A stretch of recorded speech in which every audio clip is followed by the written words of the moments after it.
امام اعظم ابو حنیفہ جیسے لوگ کہتے ہیں کہ اگر 2 سال امام جعفر صادق کے پاس نہ رہتا تو ابو حنیفہ ہلاک ہو جاتا۔ امام جعفر صادق تربیت جب کی تو کن کی؟ امام اعظم کی، حضرت داؤد طائی کی، جناب سفیان ثوری کی۔ پر شاہ فرید الدین عطار فرماتے ہیں آخری عمر میں امام جعفر صادق نہ حجرے میں بند ہو گئے تھے، باہر نہیں آتے تھے، بس اسی کسے دے کچھ نہیں جلک دے تے نہ کوئی ساڈا دردی حجرے میں۔ ایک دن حضرت سفیان ثوری نے منت کیا کہ ان کے بچوں کی، خدام کی، کہ حضرت سے کہو میں پرانا نوکر ہوں، مجھے تھوڑی زیارت کا موقع مل جائے، میری تو آنکھیں ترس گئی، کرم نوازی ہو جائے۔ تو حضرت کو جا کے عرض کی کہ سفیان ثوری منت کر رہے ہیں، آپ نے اجازت دے دی۔ حضرت سفیان ثوری اندر گئے تو درد سے کہا حضور آپ تو 2 جملے کہتے تھے تو دل بدل جاتے تھے، کتنے لوگ منتظر ہیں آپ کے کلمات طیبات کے لیے، زیارت مقدسہ کے لیے، اور آپ یوں گوشہ نشین ہو گئے۔ تو جگر گوشہ رسول، نواسہ رسول امام جعفر صادق آنکھوں میں آنسو آ گئے، کہنے لگے سفیان تمہیں کیا بتاؤں، لوگوں کے لفظوں میں بڑا پیار ہے پر دلوں میں وفا کوئی نہیں، او بے قدراں کچھ قدر نہیں کیتی خوب تسلی ہو، اے دنیا دار پجاری زرد کتیاں دے گل ٹلی ہو، قدر نہیں کی لوگوں نے۔ اب بس اب میں اپنا آخری وقت اپنے رب رسول کے ساتھ گزارنا چاہتا ہوں۔ لوگوں کے لفظوں میں بڑی وفا ہے پر دلوں میں ان کے وفا، یعنی امام جعفر صادق جیسے لوگ چھپ گئے۔ ہم اپنے رویوں سے اگر ان چیزوں کو نکالیں گے، دلوں کو صاف کریں گے، تو بڑے بڑے قیمتی وجود ہیں جن سے ہمارا رشتہ قائم رہے گا۔ لیکن اگر حسد کی، عداوت کی، بغض کی یہ بھٹیاں جس طرح تپ رہی ہیں آج معاشرے میں، یہ تپتی رہیں تو بڑے بڑے لوگ ہیں جو منظر سے ہٹ جاتے ہیں، مقابلہ نہیں کر پاتے لوگوں کی عداوتوں کا۔ رب کریم کا بندہ صاف دل ہوتا ہے، وہ حسد بغض عداوت کا مقابلہ نہیں کرتا، وہ کونے میں ہو جاتا۔ وہ کہتے میں اس دوڑ والا نہیں ہوں، اس لیے کہ اللہ کے بندے تلوار کے ساتھ، تو میں بڑی بات کرنے لگا ہوں اگر آپ کی سمجھ میں آ گئی تو، رب کے بندے تلوار سے تو لڑائی کر لیتے ہیں پر منافق کے نفاق کے ساتھ مقابلہ کیسے کریں؟ وہ کس طرح اپنے آپ کو منافق بنائیں؟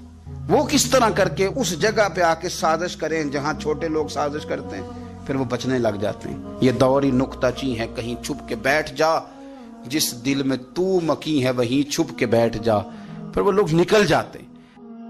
اور نبی پاک صلی اللہ علیہ وسلم نے فرمایا علی کا بغض نفاق ہے، علی کا بغض نفاق ہے، منافق ہونے کی علامت ہے۔ اور فرمایا علی کا پیار ایمان ہے۔ علی کا بغض کتنی بڑی بات ہے، علی کا بغض نفاق ہے اور علی کی محبت ایمان ہے۔ علی کا پیار علامت ایمان ہے۔ 2-3 قسم کے گروپ بن گئے۔ ایک تو گروپ وہ ہے جو کہتا ہے حضرت علی اور بس، بعض کو تو کرم اللہ تعالیٰ وجہ الکریم کہنے کی بھی توفیق نہیں ہوتی، وہ کہتے ہیں رضی اللہ تعالیٰ عنہ کہا کرو، اس سے بھی آگے نہ جاؤ۔ وہ لفظ مولا جو خود نبی پاک نے بخاری میں مسلم میں موجود ہے، فرمایا من کنت مولا فہذا علی مولا، جس کا میں مولا اس کے علی بھی۔ حضور نے جو لفظ بیان کیا اس لفظ سے بھی بعض لوگ ڈرتے کہتے ہیں نہیں یہ لفظ نہیں بولنا، یہ نہیں کہنا، ہم نے مسئلہ بن جائے گا۔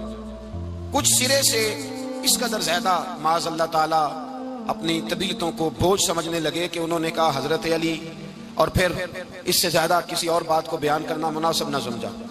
ایک دوسرا طبقہ بن گیا جنہوں نے ہاتھ کے اندر دوری ڈنڈا لے لیا، وہ چرس بناتے ہیں، بھنگ لیتے ہیں، وہ دھندا کرتے ہیں، بڑے بڑے انہوں نے گلے کے اندر سنگل ڈال لیے ہیں، زنجیریں پہن لیے ہیں، اور کوئی شے آتی نہیں، سارا دن علی علی کرتے رہتے ہیں سارا دن۔ حضرت علی شیر خدا کرم اللہ تعالیٰ وجہ الکریم ارشاد فرماتے ہیں، سنیں، حضرت علی فرماتے ہیں کہ دریا بہ رہا ہو، دریا، اس دریا میں اگر ایک قطرہ شراب کا گر جائے پھر وہ دریا خشک ہو جائے، پھر اس دریا کی سطح پر یعنی نیچے گھاس اگائے، اور اگر میرا گھوڑا وہ گھاس کھا لے تو میں اس گھوڑے کی سواری کرنا پسند نہیں کرتا۔ اتنی نفرت نشے سے، شراب سے مولا علی شیر خدا کی۔ اور ہم نے حضرت علی رضی اللہ تعالیٰ عنہ ان لوگوں کے حوالے کر دیے معاذ اللہ جو بیچارے 6 مہینے غسل نہیں کرتے، جن کو وضو کا پتہ نہیں۔ میں کہتا ہوں ان لوگوں کے لیے سزا ہونی چاہیے۔ میں اس ہزاروں کے اجتماع میں یہ کہتا ہوں کہ ان لوگوں پر پابندی ہونی چاہیے۔ حضرت علی کا نام تو مقدس نام ہے، مولا علی کی شخصیت تو مقدس شخصیت ہے۔ جس آدمی کے منہ کے اندر سگریٹ کی بدبو آ رہی ہے، گند جس شخص نے اپنی زبان پہ بھرا ہوا ہے، وہ علی علی پکار رہا ہے، پابندی ہونی چاہیے۔ مولا علی شیر خدا رضی اللہ تعالیٰ عنہ کا نام بڑا پاکیزہ ہے۔ میرے دادا شیخ حضور مفتی اعظم ہند اعلیٰ حضرت فاضل بریلوی کے چھوٹے صاحبزادے تھے، تو مفتی اعظم کہلاتے تھے. لوگ بڑے بڑے ان سے فتوے لینے جاتے تھے. ان کا ایک مرید کسی شخص سے کہنے لگا میرے پیر صاحب اس وقت ہندوستان کے سب سے بڑے مفتی ہیں. وہ کہنے لگا یار تم لوگوں کا طریقہ یہ ہے جس کو بڑھاتے ہو بہت ہی بڑھا دیتے ہو. کہا نہیں وہ مفتی اعظم ہے. کہنے لگا چلو ایسی بات ہے تو میں بھی ایک دو مسئلہ پوچھ لیتا ہوں. وہ سرکار مفتی اعظم ہند رحمت اللہ تعالیٰ علیہ کی بارگاہ میں آ گئے دونوں. وہ تنقید کرنے والا آیا اور آگے کہنے لگا کہ آپ مفتی اعظم ہے تو آپ کا یہ مرید مجھے لایا ہے سوال پوچھنا تھا. پوچھو. کہنے لگے نبی پاک کی چاروں بیٹیوں کا نام بتائیں. حضور مفتی اعظم ہند بیٹھک میں بیٹھے تھے. ڈرائنگ روم میں وہاں سے اٹھے اور جو کمرہ جاتا تھا نا اندر اس طرف چلے گئے. وہ کہنے لگا یہ تمہارا پیر تم کہتے تھے مفتی اعظم ہے اسے 4 بیٹیوں کے نام نہیں آتے کتاب دیکھنے چلا گیا ہے وہ کتاب سے دیکھ کے بتائے گا. آپ کے مرید کہتے ہیں میں بھی خاموش ہو گیا کہ سوال تو اتنا مشکل نہیں تھا. حضرت اٹھ کے کو چلے گئے. تھوڑی دیر کے بعد آئے تو ان کی داڑھی سے پانی کے قطرے گر رہے تھے. فرمانے لگے وضو کرنے گیا تھا میں نے مصطفیٰ کی بیٹیوں کے نام کبھی بغیر وضو کے زبان سے ادا ہی نہیں کیے. میں وضو کرنے گیا تھا اس لیے کہ یہ شہزادیاں بڑی پاک ہیں. یہ لوگ بڑے یہ پاک لوگ ہیں. ان کے نام پلید زبانوں سے لیے جا سکتے ناپاک زبانوں سے یہ نام نہیں لیے جا سکتے.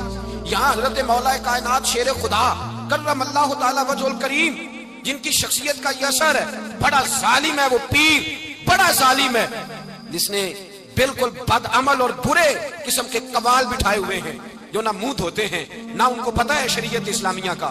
ان کے منہ سے تو حضرت علی کی تعریف سنے گا. ان کے منہ سے تو مولا علی کی بات سنے گا. جنہیں وضو کرنے کا طریقہ نہیں آتا شیر خدا کی بات وہ کرے گا جس کے منہ میں مسواک کی خوشبو بھی ہو اور جس کے سینے میں رسول اللہ کا پیار بھی ہو. حضرت داؤد طائی اور امام جعفر صادق کے درمیان ایک دن بحث ہو گئی. امام جعفر صادق فرمانے لگے یہ محبت کا ان کا رشتہ تھا آپس میں. حضرت داؤد طائی صوفی تھے اور امام جعفر صادق تو حضور کے نواسے ہیں نا جی اور بڑا عقیدت کا رشتہ تھا آپس میں. ایک دن امام جعفر صادق کہنے لگے داؤد طائی میرے لیے دعا کر.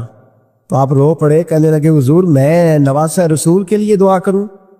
آپ تو حضور کے نواسے ہیں میں آپ کے لیے دعا کروں؟ حضرت امام جعفر صادق کہنے لگے یہی تو دعا کرانی ہے. یہی تو میں نے کیا فرمایا یہی تو دعا کرانی ہے کہ میرے لیے دعا کر میں اپنے نبی کی بارگاہ میں شرمندہ نہ ہو جاؤں. حضور یہ نہ فرما دیں کہ میرا نواسہ ہو کے تو کیا کرتا رہا. یہی تو دعا کرانی ہے. بڑا پیار تھا. ایک دن بحث ہو گئی. حج کر کے واپس آئے. عراق میں تشریف فرما تھے امام جعفر صادق. حج کر کے واپس آئے تو امام جعفر صادق کہنے لگے جو مکے سے ہو آتا ہے نا اللہ پھر اس کو دوزخ میں نہیں ڈالے گا. خوش نہیں ہوئے آپ لوگ؟ اللہ آپ کو جزائے خیر عطا فرمائے. فرمایا جو کعبے کا دیدار کر لے ایک دفعہ زندگی میں اور ایمان کی حالت میں اللہ پھر اسے دوزخ میں ایک دفعہ جو دیدار کر لے ایمان کی حالت میں اللہ دوزخ میں یہ فرمانے لگے یہ میری بات ہے تو تصدیق کر میری بات کی. کہہ میں نے ٹھیک کہا ہے. پیار تھا نا. تو کہنے لگے داؤد طائی تو کہہ میں نے ٹھیک کہا ہے. کہنے لگے جی آپ نے فتوی پورا نہیں دیا تو میں کیسے تصدیق کر دوں؟ آپ نے پورا فتویٰ پوری بات کرے تو تصدیق کرا لیں. پوری بات کیا ہے؟ فرمانے لگے جو خانہ کعبہ بیت اللہ کا دیدار کر لے اللہ دوزخ میں نہیں ڈالے گا اور جو مدینے سے ہو آئے اللہ اسے جنت میں ضرور داخل فرمائے گا. صلی اللہ ہو. تو آپ فرمانے لگے داؤد طائی میں نے تو مسئلہ بیان کیا اس لیے کہ جس نے ایمان کی حالت سے کعبہ دیکھ لیا تو اس کا اللہ پہ ایمان پختہ ہے اور من قال لا الہ الا اللہ داخل الجنہ. اور تو نے یہ جو کہا نا ضرور جنت میں داخل کرے گا مدینے دیکھنے والے کو تو بھی دلیل پیش کر. مکہ کا ایمان کے ساتھ دیکھنے والا تو میں نے حدیث پیش کر دی تو دلیل دے. حضرت داؤد طائی بولے بڑی خوبصورت بات. اور خوبصورت لوگ ہی خوبصورت باتیں کرتے ہیں. خوبصورت لوگ ہی تھی ورنہ تو اللہ خیر کرے خوبصورت بات نکلتی نہیں لوگوں کے منہ سے. حرم میں بیٹھ کے بھی نہیں نکلتی. تنی کیا صاحب سونگ جاتا ہے کس قسم کی بولی بولنے لگتے. خوبصورت لوگ خوبصورت بات کرتے ہیں. حضرت داؤد طائی کہنے لگے میری دلیل یہ ہے کہ پورے مکے میں کہیں جنت تو نہیں نا. مکہ دیکھنے والے کو جنت ملتی ہے پر مکے میں جنت نہیں. فرمانے لگے مدینے میں تو جنت ہے نا. روضۃ من ریاض الجنہ ماں بین بیتی و منبری روضۃ من ریاض الجنہ. فرمایا میرے منبر اور میرے گھر کے درمیان جتنی جگہ ہے وہ. اور آپ فرمانے لگے حضرت امام جعفر صادق سے کہنے لگے حضور دیکھے نا اللہ فرماتا ہے جو جنت میں گیا ہم فیہا خالدون پھر نکالا نہیں جائے گا. تو کہنے لگے میرا عقیدہ ہے جو 2 نفل بھی ریاض الجنت میں پال لے اللہ اسے ضرور جنت میں داخل فرمائے گا. اس لیے کہ جو گیا وہ دوبارہ واپس حضرت ادریس علیہ السلام کی دوستی ہو گئی رضوان سے. رضوان جنت کے فرشتے کا نام ہے جس کے پاس چابی ہے جنت کی, دروازے پہ بیٹھے ہوتے ہیں. رضوان اس فرشتے کا نام ہے. تو حضرت ادریس کا جرانہ تھا, وہ ملنے آتے تھے جناب ادریس علیہ السلام کو. تو ایک دن حضرت ادریس کہنے لگے تو خود تو یہاں کی سیر کر جاتا ہے, مجھے کبھی کرائی نہیں, آپ بھی کر لیں. تو فرشتہ آپ کو جنت دکھانے لے گیا. جنت میں جا کے تو کہنے لگا حضور چلے, فرمانے لگے کدھر؟ کہنے لگا واپس. فرمانے لگے میں نے جانا ہی نہیں. اس نے کہا کیوں؟ فرمانے لگے اللہ فرماتا ہے ہم فیہ خالدون, جو جنت میں آئے گا نکالا نہیں جائے گا.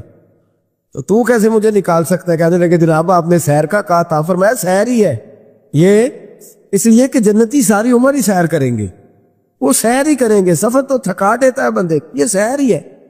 اب وہ فرشتے پریشان ہوئے تو رب کریم نے فرمایا وہ فرشتے تیرا اور اس کا جرانہ بھی میں نے لگوایا تھا, اور اس کو جنت کی سیر پر آنے کی خواہش بھی میں نے ہی پیدا کی تھی, اور تو کون ہوتا ہے میری بغیر اجازت دروازہ کھول سکے؟ بلوایا بھی میں نے ہی تھا.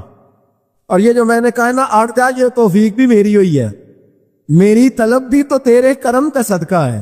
یہ پاؤں اٹھتے نہیں بلکہ یہ اٹھائے جاتے ہیں. تو جب بلا لیا ہے جنت میں داخل کرا لیا ہے, اور جنت بھی وہ والی جس کو میرے رسول پاک کے قدموں نے جنت بنایا ہے, وہ جنت جس کو ریاض الجنہ کا لفظ دیا ہے, حضور نے جنت جس کو بنایا ہے, وہاں تک پہنچ جائے. یہ ہے ارض جنت, یہ طیبہ کی زمین ہے ارض جنت. پر زمین کس کی ہے؟ کیسا عجیب معاملہ ہے. یہ ہے ارض جنت, یہ طیبہ کی زمین ہے. جنت بھی یہیں, کیونکہ مال کے جنت بھی یہیں ہے. جنت بھی یہیں, مال کے جنت بھی یہیں. جنت بھی یہیں تو مال کے جنت بھی. اور جتنا جنت کا اعلان میرے نبی نے فرمایا نا, سارا فرمایا ہی مدینے میں ہے. اور جنت بیچی ہے کئی دفعہ نبی پاک نے, کئی دفعہ فرمایا بیرے روما کما خرید کے دو, مجھ سے جنت لے لو. اگر عثمان نے کہا حضور میں خرید دیتا ہوں, کہا جنگ تبوک کے لیے سامان دو, مجھ سے جنت لے لو. حضور نے تو کئی دفعہ سیل لگائی ہے جنت. یہ ہے ارض جنت, یہ طیبہ کی زمین ہے. جنت بھی یہیں, مال کے جنت بھی یہیں ہے. کعبۃ اللہ. حضرت عبداللہ ابن مسعود رضی اللہ تعالیٰ عنہ فرماتے ہیں جس کو ایک تکلیف آئے نا کعبے میں, کتنی جی ٹیک کر دی آئی جاندی ہے نا, میرے ورگے ہمیشہ دے تھکے بندے, ایک آدھ تکلیف تو بخار آ گیا, پیر میں درد ہونے لگ گیا, کوئی تکلیف تو آئی جاتی ہے. فرماتے ہیں ایک تکلیف اگر تجھے حرم مکہ میں آئی نا, ایک, اللہ تیرے 80,000 سال کے گناہ معاف فرما دے. کتنے؟ 80 نہیں, میں نے سوچ سمجھ کے جملہ کہا. 80 ایک تکلیف اگر تجھے, کہاں بولے نا یار, کتنی؟ ایک گناہ کتنے معاف؟ یہ کس نے کہا ہے؟ حضرت عبداللہ ابن مسعود نے. وعدہ کس کا ہے؟ اللہ کا. وعدہ کس کا ہے؟ اگر مدینے چلے جائیں تو میرے نبی پاک صلی اللہ علیہ وسلم کو پتا تھا لوگ میرے غلاموں کو دھکے بھی ماریں گے, مجنون اور پاگل بھی کہیں گے, ان کو بری نظروں سے بھی دیکھیں گے, کہیں گے یہ تو ہے ہی پاگل, بڑا کچھ ہوگا. واہ محبوب تیرے انداز میزبانی پہ قربان جائے, کیسا بندوبست فرمایا, کیا انداز اختیار فرمایا. فرمایا تم میں سے جو کوئی مدینے آیا وہ میرا مہمان ہے. کوئی مدینے, مکے میں ایک تکلیف پہنچی تو 80,000 سال کے, اور یہاں مدینے میں واہ کیا جود و کرم ہے شاہ بطحا تیرا. واہ دیکھے اعلیٰ حضرت لفظ کیا کہتے, واہ کیا جود و کرم ہے شاہ بطحا تیرا, نہیں سنتا ہی نہیں. دیکھیں ترکیب اعلیٰ حضرت کی, ایسے جملے درد ہو تو نکل, نہیں سنتا ہی نہیں مانگنے والا تیرا. اور کہتے ہیں تیرے قدموں میں رہوں غیر کی ٹھوکر پہ نہ ڈال, جھڑکیاں کھاؤں کہاں چھوڑ کے صدقہ تیرا. اور تیرے قدموں میں جو ہے غیر کا منہ کیا دیکھے, پھر کون نظروں پہ چڑھے دیکھ کے طلبہ تیرا. دیکھ کے جلوہ نہیں, اعلیٰ حضرت کا انداز کوئی اعلیٰ مزاج لوگ ہی سمجھتے, جلوہ نہیں جی. کہتے ہیں جس نے میرے مصطفیٰ کے قدم کا طلبہ دیکھ لیا اس کی نظر پہ کوئی نہیں چڑھتا, تو جس نے جلوہ دیکھ لیا صلی اللہ ہو, کون نظروں پہ چڑھے دیکھ کے طلبہ تیرا. قدم دیکھ لے تو نظر پہ کوئی نہیں چڑھتا, تو جو سیدنا صدیق اکبر کی طرح مولا علی کی طرح جلوہ ہی دیکھ لے. اب میری نگاہوں میں جچتا نہیں کوئی جیسے میرے محبوب ہیں میرے رسول کریم صلی اللہ علیہ وسلم نے فرمایا جو حرم مدینہ میں آئے اور اسے کوئی تکلیف پہنچے، اس پر کوئی آزمائش آئے، اسے پریشان کیا جائے، اسے یہاں کوئی دکھ پہنچے، میرے حبیب نے فرمایا وہ میرا مہمان ہے، وہ صبر کرے۔ یا رسول اللہ کیا ملے گا؟ فرمایا تم مدینے کی تکلیفوں پہ صبر کرنا، میں قیامت کے دن اللہ کی بارگاہ میں تمہاری سفارش کروں گا، میں رب کی بارگاہ میں تمہاری سفارش کروں گا۔ مکہ مکرمہ میں تکلیف پہنچی تو گناہ معاف ہے، اور یہاں تکلیف پہنچی تو حضور کی سفارش۔ اور پھر دیکھیے نیکی کا انداز دیکھیے، مکہ مکرمہ میں کوئی ایک نیکی کرے تو 1,00,000 کا ثواب ہے، ایک نماز پڑھو تو کتنے کا؟ ہم نے کبھی سوچا بھی نہیں ہوگا کہ 1,00,000 نفل پڑھیں گے۔ ایک طواف کرو تو کتنے طواف کا ثواب؟ ایک بار ایک دفعہ سبحان اللہ پڑھو تو کتنی کا ثواب ہوا؟ 1,00,000 کا ثواب۔ اور اگر کوئی حج کرنے جائے تو ثواب ڈبل ہو جاتا ہے، اور اگر کوئی رمضان شریف کے مہینے میں جائے تو 1,00,000 کو 70,000 سے ضرب دینی پڑ جاتی ہے، 1,00,000 کو اگر رمضان شریف میں جائے تو یہاں آپ کیلکولیٹر نہ نکال لیجئے گا، اگلی تقریر میں نہ رہ جائے، 70 کو 1,00,000 سے ضرب دینی پڑتی ہے۔ یہ نیکیاں ہیں جو اللہ پاک حرم مکہ میں جانے والے کو عطا فرماتا ہے۔ میری سمجھ میں صرف اتنی بات آتی ہے کہ وہ جو امتیں کرتی رہی ہیں نا، 1,000 سال عبادت، 1,000 سال انہوں نے عبادت کی ہے، تو امت مسلمہ کو اللہ نے درجہ تو اونچا ہی دینا ہے نا، کنتم خیر امت جوبا، درجہ چونکہ اونچا دینا ہے۔ اللہ پاک نے یہ بہانے بنا دیے، شب قدر ہے، شب برات ہے، یہ اللہ پاک نے بہانے بنا دیے، مالک کریم نے یہ بہانے بنائے ہیں۔ فرمایا تم بھی شب برات میں، شب قدر میں مسجد آ جاؤ، یا اللہ تمہیں موقع دے تو حرم مکہ اور مدینہ آ جاؤ، میں تمہاری ایک ایک نیکی پر اتنا زیادہ ثواب دوں گا کہ تم پچھلی امتوں سے آگے نکل جاؤ۔